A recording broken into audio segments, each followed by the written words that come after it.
अभी मजा आएगा ना भिड़ो। नहीं, सवाल तो ये है कि 38 लोगों का भानुमति का कुनबा जोड़ा इन्होंने। पहले कहते थे एक अकेला, फिर जब इंडिया गठबंधन देखा दौड़े दौड़े गए 38 लोगों को ले आई। ये अलग बात है कि उन 22 में से जिनके 0 सांसद है, कुछ ऐसी पार्टियां जिन्होंने आज तक चुनाव ही नहीं लड़ा। 38 लोगों का गठबंधन, भानुमति का कुनबा इन्होंने बनाया। इनकी एक भी सीट तय नहीं हुई है। हमने तो अपना गठबंधन यूपी में आम आदमी पार्टी के साथ 5 जगहों पर अनाउंस कर दिया। इस हफ्ते बाकी और गठबंधन अनाउंस हो जाएगा। अब ये अलग बात है कि ना इनको दिखता है ना मीडिया को वो दिख रहा है। ये नहीं दिख रहा कि इनके यहाँ कितना अंतर विरोध है, वो अलग चीज है, छोड़ दीजिए उन चीजों को। 400 पार 400 सीटों पर चुनाव लड़ रही है भारतीय जनता पार्टी।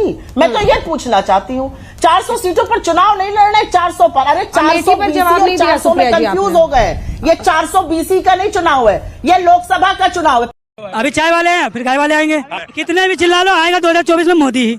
आपकी औकात बता रहा हूँ सर। मैं 40-50 लोगों के बीच में चैलेंज दे रहा हूँ, उसका कच्चा भी फटा हुआ है। वोट दोगे बीजेपी को अगर मेरा चाहिए? दे दोगे ना? चलो उतार लो, शर्त लगा लो, उतार दो मोदी जी के लिए। अभी मजा आएगा ना भिड़ो। बार बार बोल रहे हैं कि कच्चा उतार के देखो, कच्चा उतार के देखो, आप उतार ही दो। 1100 रुपए भी पत्रकार महोदय के हाथ में रख देता हूँ। अगर तुम्हारा कच्चा हुआ फटा हुआ नहीं निकला तो 1100 रुपए लेकर घर चले जाना अपने।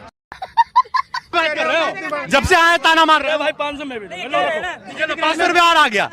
हम गिर सकते हैं लेकिन कीचड़ में नहा नहीं सकते हम। ये बहुत बेइज्जती है। कीचड़ में, अब कीचड़ में क्या है, तुम यहाँ पर बैठ के कीचड़ भी गिर लोगे अपने ऊपर। पैंट पूरी उतरेगी, कैमरे का पूरा फोकस होगा। उतरेगी, कैमरे का पूरा फोकस होगा। एक किस्सा सुनाती हूं आपको। एक देश था, उस देश में 2 दूर के रिश्तेदार थे, दोनों एक दूसरे को फूटी आंख नहीं सुहाते थे। उस देश के हुक्मरान ताऊ थे। ताऊ ने छोटे वाले रिश्तेदार को 6-6 हवाई अड्डे दे दिए। बड़े वाले ने कुछ कहा तो नहीं, लेकिन मन महसूस कर रह गया। दिया उसको भी बहुत कुछ था, लेकिन हवाई अड्डे नहीं दिए थे। तो बड़े वाले के लड़के की शादी तय हुई। शादी के पहले थोड़ा जश्न मनना था, तो भतीजा ताऊ के पास पहुंचा। कहने लगा, ताऊ ताऊ मेरी शादी है। ताऊ ने कहा, घबरा नहीं भतीजे, तुझे मैं इंटरनेशनल एयरपोर्ट दूंगा। तो उस देश में एक छोटा सा हवाई अड्डा जो डिफेंस का, जो रक्षा के लिए होता है, वो था। उसको 10 दिन के लिए इंटरनेशनल हवाई अड्डा बना दिया गया। यही नहीं, उस देश के वित्त मंत्रालय ने, गृह मंत्रालय ने और स्वास्थ्य मंत्रालय ने मिलकर कस्टम, इमिग्रेशन और क्वारंटीन की फैसिलिटी भी बनाई। वहां का पैसेंजर एरिया को दुगना कर दिया गया बढ़ाकर।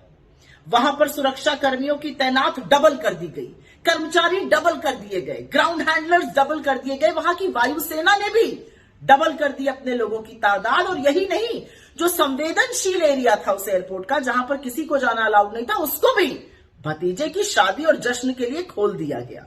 भाई ये होते हैं ताऊ और ये होता है भतीजे का रसूख। अब उसी देश में सुनते हैं कि 5% को बोला जाता है 46 रुपए में रोज की गुजर बसर कर लो। उसी में पढ़ाई, उसी में दवाई, उसी में कपड़ा, उसी में रोटी खा लो। अरे वही 46 रुपए जिसमें 2 बोतल पानी के ना मिले। और एक तरफ मजे ही मजे है, चकाचक मामला है।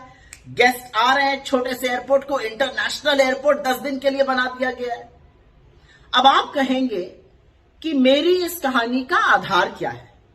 भाई मैं हाथ जोड़ के निवेदन कर रही हूं, इस कहानी का कोई आधार वाधार नहीं है। इसका कोई जामनगर के शहर से लेना देना भी नहीं है। आगे आप क्या सोचना चाहिए, ये आपकी मर्जी पर छोड़ देते हैं। लेकिन 2 हिंदुस्तान ऐसे ही नहीं बन रहे हैं। चैलेंज बड़ा है और यहां पर तो आपकी सीट शेयरिंग भी नहीं हो पाई। देखिए, मुझे लगता है चैलेंज तो पूरे देश के सामने ही बड़ा है कि 2014 और 2019 में जो वायदे किए गए थे उनके ऊपर कोई चर्चा नहीं कर रहा है।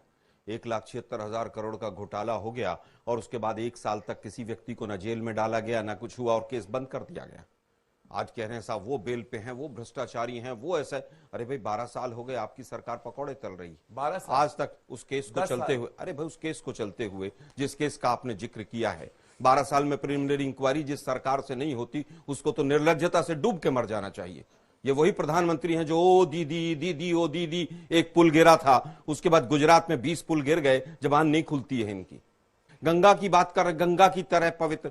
अरे गंगा का किनारा कोरोना का भूल गए, जिसमें उस गंगा के किनारे पे ही लाखों लाशें जिनको अंतिम संस्कार का नहीं मिला। आप भी गंगा मां की बात करते हैं, आप कहते हैं साहब वो गंगा की तरह पवित्र हैं। अरे भाई, गंगा एक्शन प्लान में और तमाम चीजों में ही भ्रष्टाचार के तमाम आरोप लगे। आप लोगों के यहां तो आरएसएस और वीएचपी और तमाम उनसे जुड़े हुए लोगों के राम मंदिर में, अयोध्या में भूमि के घोटाले के तमाम आरोप लगे। आज तक ने दिखाए कि किस तरह से वो कागज हैं, 1 घंटे में एक जमीन 2 करोड़ की 20 करोड़ की हो जाती है। क्या क्या देखा है इस देश ने, वो पूरा देखा है। भव्य राम मंदिर बन गया। अरे भाई, सुप्रीम कोर्ट का निर्णय था, क्या बीजेपी ने बना दिया? क्या वीएचपी ने बना दिया? किसने बना दिया? बीजेपी तो पार्टी भी नहीं थी उस केस के अंदर। लेकिन आपको क्योंकि प्रभु राम से वोट लेनी होती है, आधे अधूरे मंदिर का शिलान्यास करके मूर्ति पूजन कर लेते हैं आप।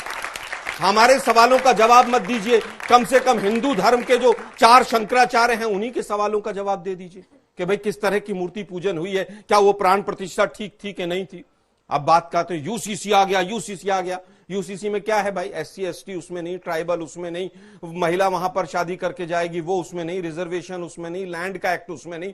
क्या यूसीसी आ गया? क्या मैं जमीन खरीद सकता हूं? उत्तराखंड में नहीं है, यूसीसी आ गया। यूसीसी में क्या मेन पॉइंट है कि 2 बच्चे लिव इन में रह रहे होंगे तो उनको थाने में जाके बताना होगा, ये यूसीसी है इनका।